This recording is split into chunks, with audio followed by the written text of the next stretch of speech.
Besar setiamu,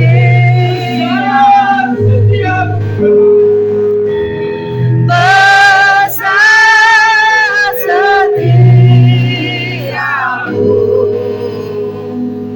di sepanjang hidupku.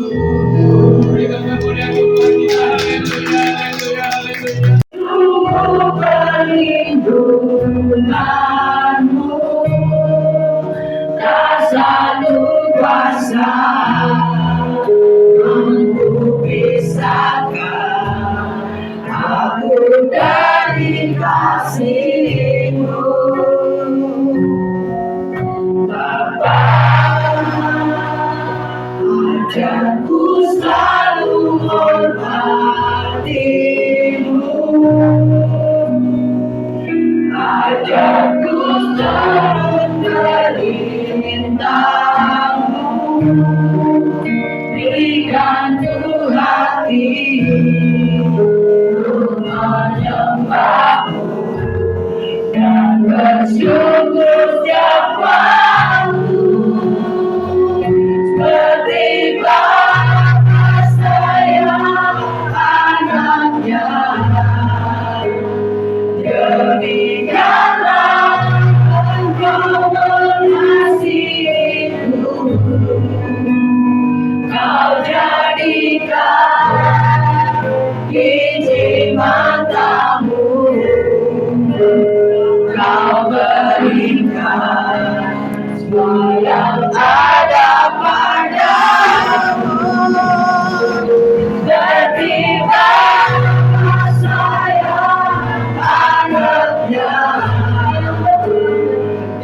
demikianlah Kau menuntun langkahku,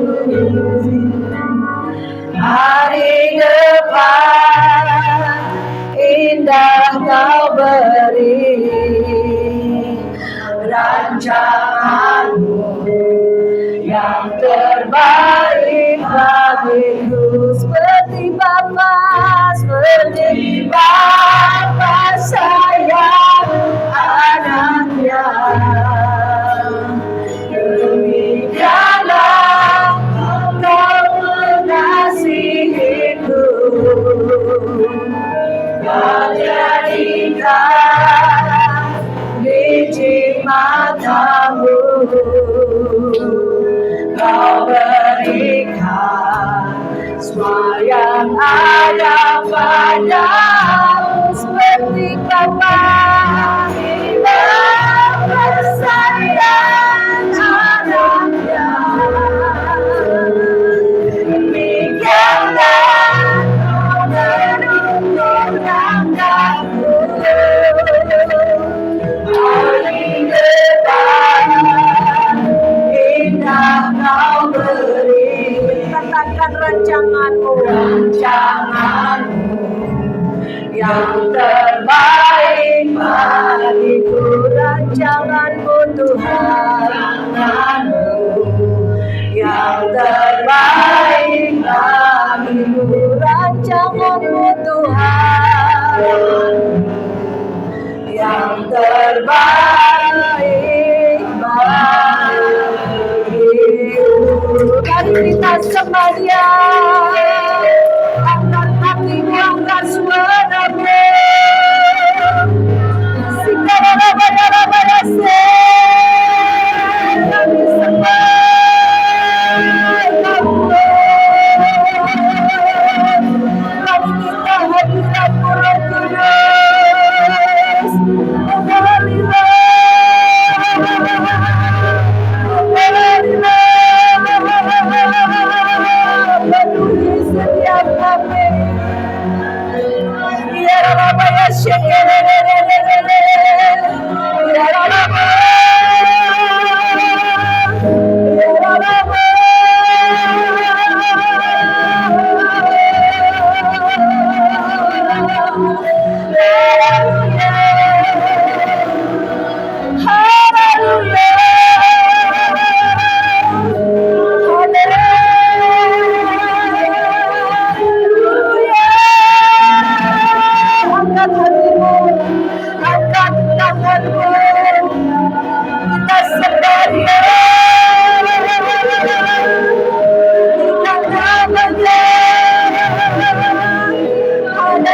kasih Bapa, kami mengucap syukur Tuhan.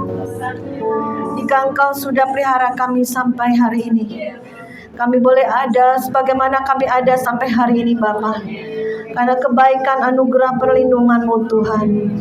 Dan kami boleh datang beribadah di tempat ini, sungguh-sungguh mencari Tuhan, sungguh-sungguh mau buka hati kami Tuhan, untuk menerima kebenaran-kebenaran firman-Mu Bapa.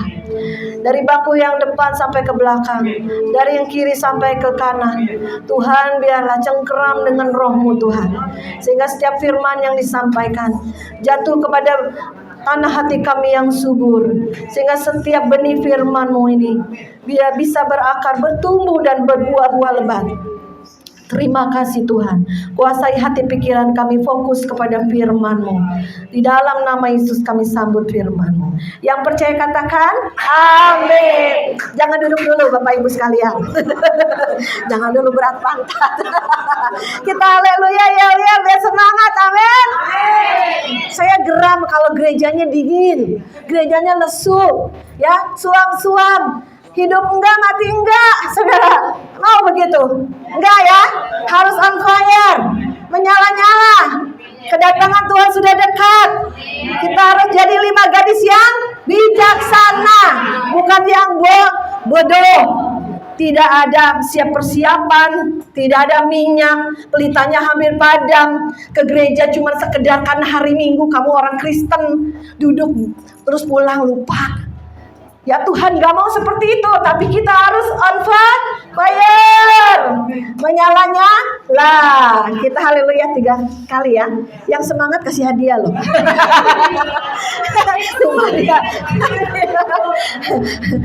Hadiahnya Alkitab, ada banyak di mobil. Sama ada yang nitip sembako. Ya, 1, 2, 3. Haleluya, haleluya, haleluya. Terima kasih Tuhan. Nih saya lihat opa yang di sini yang semangat. Umurnya berapa opa? Oh, tepuk tangan. 70, angka sempurna. Opa bisa yel-yel sendiri haleluya 3 kali yang semangat? Ya, 1, 2, 3. Haleluya. Haleluya. Ya, kita bareng-bareng lagi ya. 1, 2, 3. Haleluya. Haleluya. Haleluya. Beri kemuliaan bagi Tuhan. Silakan duduk. Nah, sekarang boleh duduk ya saudara yang dikasih Tuhan.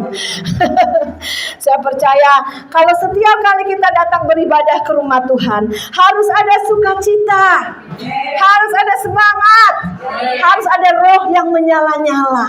Karena roh yang ada di dalam kita lebih besar dari setiap masalah kita, dari setiap pergumulan kita, dari setiap beban-beban hidup kita. Ya kalau enggak kita akan murtad, akan meninggalkan Tuhan, akan meninggalkan iman, saudara. Kemarin saya ada pelayanan di rumah gitu ya. Ada seorang ibu cemberut aja saudara, dari datang sampai pulang. Bu, harus sukacita. Ya pada waktu saya pengurapan saya doa itu nggak saudara, saya tanpa sadar ya, pas saya doain gini, saya ke lehernya ternyata benjol saudara, gondok. Saya nggak tahu karena kan ketutup baju ya. Tapi pada waktu aku pegang gini, oh Tuhan, gondok ternyata saudara. Makanya saudara jangan simpen kesel-kesel ya, jadi bisa gondokan saudara. Betul. Ini saya benar ada beberapa orang bukti. Kalau orang yang seringkali gondok, seringkali menyimpan kesalahan orang, seringkali bersungut-sungut, seringkali ngomel-ngomelnya di hati, dipendam, terus akhirnya jadi gondok, saudara.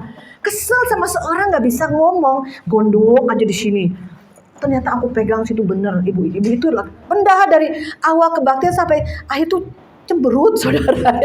Tapi pas waktu didoain dia mulai dia tersenyum, sukacita. Ibu, lepaskan segala bebanmu, lepaskan apa yang kau menjadi masalah ya. Seringkali kan orang banyak masalah hidup. Gak cuma ibu doang, banyak. Tapi bagaimana menyikapinya beda-beda. Ada yang datang kepada Tuhan mengucap syukur. Ada yang datang kepada Tuhan menyerahkan semua kekhawatiranmu. Kan ada firman. Ya, firman Tuhan berkata apa? Serahkanlah semua khawatirmu. Ya kalau udah diserahkan, udah jangan dipikirin terus. pikiran masih pasti ada, namanya manusia, namanya depan masalah, ya kan? Gak ada beras, gak ada uang buat kontrakan, anak lagi sakit lah, gak suami PHK, gak ada duit, banyak sekali pergumulan hidup manusia. Tapi kita dahsyatnya punya Tuhan yang hebat, Tuhan yang luar biasa, ya. Kita harus ngalami Tuhan, rugi. Kalau jadi orang Kristen, orang percaya Yesus gak pernah ngalami Tuhan. Gak pernah. Cuman karena KTP-nya Kristen atau dari bayi orang tua Kristen otomatis Kristen sekolah minggu harus ke gereja, harus. Tapi tanpa pengalaman, tanpa pengenalan akan Tuhan. Akhirnya banyaklah orang Kristen yang jadi batu sandungan. Lu Kristen begini, lu katanya percaya Yesus kok begitu. Nanti semua orang nunjuk-nunjuk ke kita. Kenapa? Karena kita punya standar yang tinggi. Ya, karena kita sering kali nginjilin orang, ayo percaya Yesus nanti selamat. Tetapi perbuatan kita tidak menunjukkan kita ini anak Tuhan. Ya, harus mengalami pertobatan demi pertobatan. Siapa di sini yang sudah bertobat terima Yesus? Angkat tanganmu. Angkat tinggi-tinggi dong. Semangat. Aku udah percaya Yesus. Ya. Serius dong. Ya, angkat tanganmu. Ya, udah banyak ya. Udah dibaptis air pertobatan ya. Siapa di sini yang belum punya Alkitab? Angkat tangan. Atau punya pikiran, oh iya ada tetangga atau saudara yang belum punya Alkitab, angkat tangan. Ada nggak? Udah punya semua. Tapi dibaca nggak? Puji Tuhan ya. Rutin nggak setiap hari? Apakah bangun tidur cari Tuhan? Atau HP ini mana nih? HP ini. Cari HP dulu. Atau bikin kopi dulu. Cari makanan dulu. Bangun tidur. Tapi kita baiklah tiap hari cari Tuhan sungguh-sungguh. Amin. Amin. Puji nama Tuhan. Yuk saudara, kita bacakan firman Tuhan pada hari ini dalam Kisah Para Rasul. Ya, Kisah Para Rasul 9 ya. Nah, mungkin bisa ditayangkan ya. Ya, oke. Kita baca ya. Ini tentang pertobatan Saulus. Saulus itu yang membunuh, yang mengejar-ngejar orang-orang Kristen untuk dibunuh, untuk disiksa, untuk dimasukkan dalam penjara. Pada waktu Stefanus dilempari oleh batu, nah bajunya Stefanus itu ditaruh di kaki Saulus ini. Dan ia mengiyakan bahwa Stefanus harus mati karena mengikuti jalan Tuhan Yesus ya. Nah, kita baca tentang pertobatan Saulus. Kita baca di dalam ayat yang pertama. Kita baca sama-sama, yuk bangkit berdiri. Ya, ini ada ya. Yuk kita bangkit berdiri ya. Baca bersama-sama dengan semangat. Amin. Amin. Yuk. 1, 2, 3. Saulus bertobat. 1. Sementara itu berkobar-kobar hati Saulus untuk mengancam dan membunuh murid-murid Tuhan. Ia menghadap imam besar dan meminta surat kuasa daripadanya untuk dibawa kepada majelis-majelis Yahudi di Damsyik, supaya jika ia menemukan laki-laki atau perempuan yang mengikuti jalan Tuhan, ia menangkap mereka dan membawa mereka ke Yerusalem. Dalam perjalanannya ke Damsyik, ketika ia sudah dekat kota itu, tiba-tiba cahaya memancar dari langit, mengelilingi dia. Ia rebah ke tanah dan kedengaranlah olehnya suatu suara yang berkata kepadanya, "Saulus, Saulus, mengapakah engkau menganiaya aku?" Jawab Saulus, "Siapakah engkau Tuhan?" Katanya, "Akulah Yesus yang kau aniaya itu.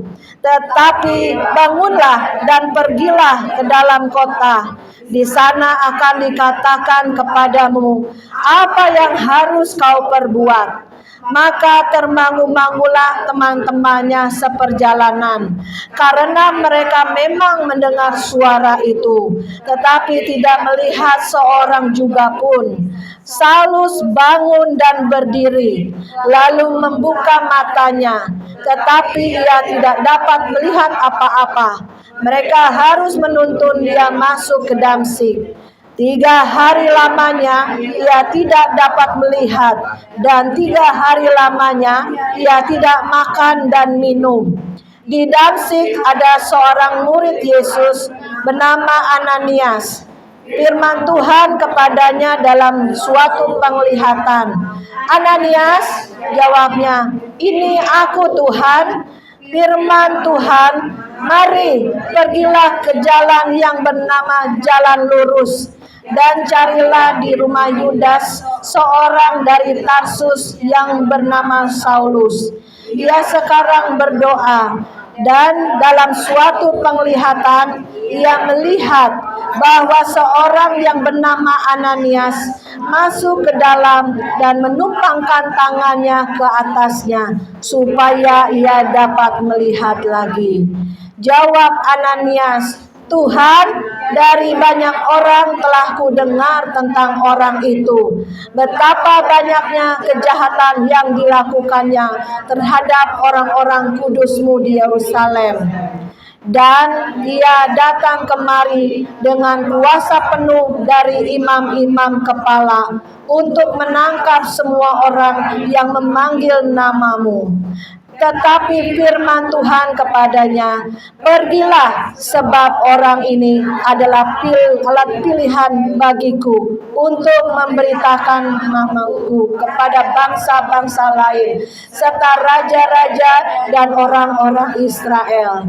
Aku sendiri akan menunjukkan kepadanya betapa banyak penderitaan yang harus ia tanggung oleh karena namaku."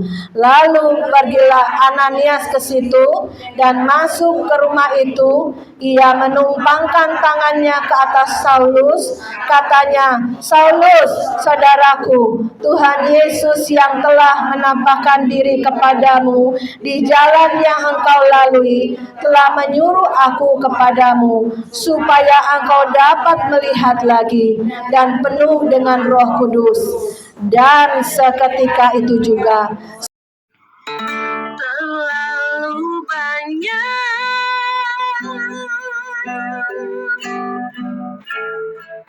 yang Tuhan telah beri,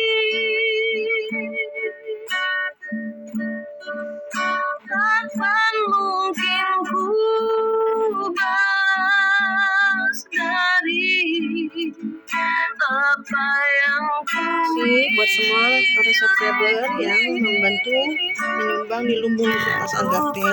Hari ini ada pelayanan ke daerah Sewan. Kiranya berkat Tuhan mengalir dan melimpah-limpah dalam kehidupan saudara dan saya. Haleluya. Amin.